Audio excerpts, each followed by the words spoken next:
সে তো পৃথিবী থেকে চলে গেল। আমার বাচ্চার ভবিষ্যৎ কি হবে? আমি কিভাবে তাকে বড় করব? আমার বাচ্চা দায়িত্ব কে নিবে?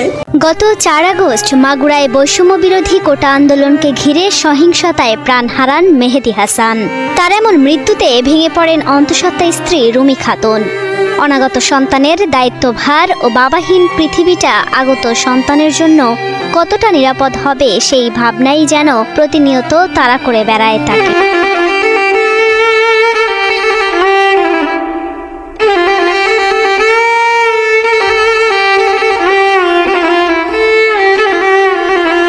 এই বাড়িতে কিছুদিন আগেও পদচারণা ছিল মেহেদী হাসান রাব্বির। সংসারের একমাত্র উপার্জনক্ষম যুবক রাব্বিকে ছাড়া পরিবার যেমন শোকাহত, তেমনি রাব্বিহীন এই বাড়িটাও যেন থমথমে। আমার মানে সব আমাদের দায়িত্ব দেখাশোনার সব ওইটি চালাচ্ছে সংসার।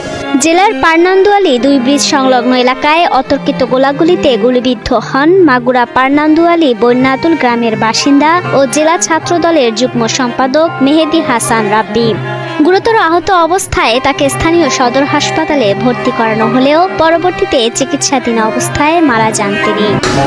আমি কিছুই বুঝতে পারতেছি না। আমার যেদিকেই তাকাচ্ছি আমার শুধু অন্ধকার মনে হচ্ছে। আমার এদিকে পরিত্রাণ পাওয়ার কোনো পথ আছে বলে আমার মনে হয় না।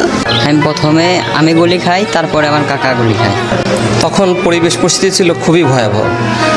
আমরা ছিলাম পার্নান্দলি ব্যাপারীপাড়া মসজিদের সামনে, আর অপর পাশে ছিল আওয়ামী সন্ত্রাসীরা এবং পুলিশ। তারা মুহুর্মুহুর আমাদের দিকে গুলি করছিল, আর আমরা ইট এবং লাঠি দ্বারা সেটা প্রতিহত করার চেষ্টা করছিলাম। পার্নান্দুয়ালি স্ট্যান্ডে যখন আমাদের সাধারণ শিক্ষার্থীদের প্রোগ্রাম চলে, হঠাৎ করেই অপ্রত্যাশিতভাবে ছাত্রলীগ যুবলীগের ক্যাডাররা হঠাৎ করে সেখানে হামলা চালায়। সাধারণ শিক্ষার্থীদের নিরাপত্তার জন্য এগিয়ে আসে।